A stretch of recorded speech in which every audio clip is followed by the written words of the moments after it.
បងប្អូនឥឡូវនេះខ្ញុំចង់ប្រកាសហៅម្ចាស់ account ដែលជាមករូបមកស្លឹកនេះហ្មងនេះតារូបនេះជារបស់អ្នកណាគេដោយសារតារូបនេះខ្ញុំធ្លាប់បានប្រកាសម្ដងហើយថាអាវ៉ាន់នេះមិនមែនជាអាវ៉ាន់ក្រុមហ៊ុនទេគឺជាអាវ៉ាន់ fake ប៉ុន្តែឥឡូវនេះគឺមានជនខិលខូចដែលគាត់បង្កើត account ពី3 account ហើយយករូបត្រែនេះយកទៅផុសគោលបំណងគាត់គឺគាត់ចង់លើកផលិតផល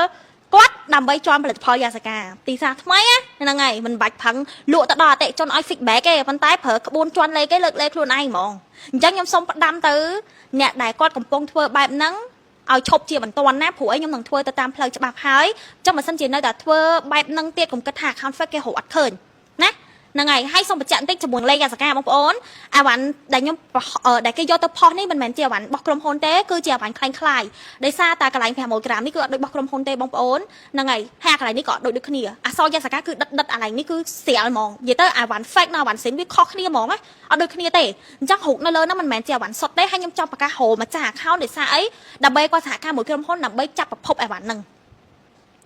ណាហើយបងប្អូនបើសិនជាចង់លាបយ៉ាសកាឲ្យប្លែកឲ្យសលឿនខ្ញុំសូមណែនាំឲ្យបងប្អូនទិញអវ៉ាន់សុទ្ធពីក្រុមហ៊ុនទិញពីតំណាងចែកចាយដែលមានប្រភពច្បាស់លាស់កុំទិញរកតែអវ៉ាន់ថោកបើសិនជាទិញប៉ាអវ៉ាន់ខ្លាំងៗឲ្យមកចោតអវ៉ាន់សិនគឺខ្ញុំទទួលយកអត់បានដាច់ខាត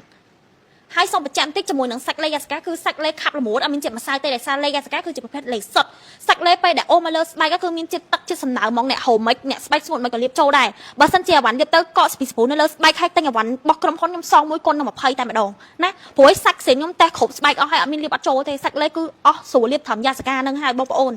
ឲ្យតែអវ៉ាន់សុទ្ធខ្ញុំធានាថាលាបចូលតែបើសិនជាលាបទៅអត់ចូលលាបកកស្ពីស្ពូហាក់បានទិញពីក្រុមហ៊ុននេះទិញដឹងថាខ្លួនឯងទិញនៅក្នុងតម្លៃថោកសង្ស័យឆាតមកសួរក្នុងពេកបានណាហ្នឹងហើយសូមបញ្ជាក់បងប្អូនលេខអាសកម្មកំពុង25រឿងអវ៉ាន់សុទ្ធមួយខ្ញុំធានាថាលាបទៅសប្លែកលឿនប៉ុន្តែខ្ញុំសូមបញ្ជាក់ថាបើសិនជាយកអវ៉ាន់ខ្លាំងៗមកជន់ផលិតផលខ្ញុំទទួលយកបានតែខាតហើយម្ចាស់ account គាត់រ៉េតនៅក្នុងន័យថាគាត់ប្រើផ្ទាល់អូខេខ្ញុំទទួលយកប៉ុន្តែខ្ញុំចង់រកប្រភពអញ្ចឹងគាត់ឆាតមកគាត់សហការមួយក្រុមហ៊ុនគឺផ្ដល់សកលឲ្យគាត់ទៀតតែសម្រាប់ account ដែលផុសយកទៅចែកចាយដែលបង្កើត account fake 3 4គោលបំណងចង់ជន់អវ៉ាន់ខ្ញុំហើយលើកអវ៉ាន់ខ្លួនឯងខ្ញុំនឹងធ្វើទៅតាមផ្លូវច្បាប់អរគុណ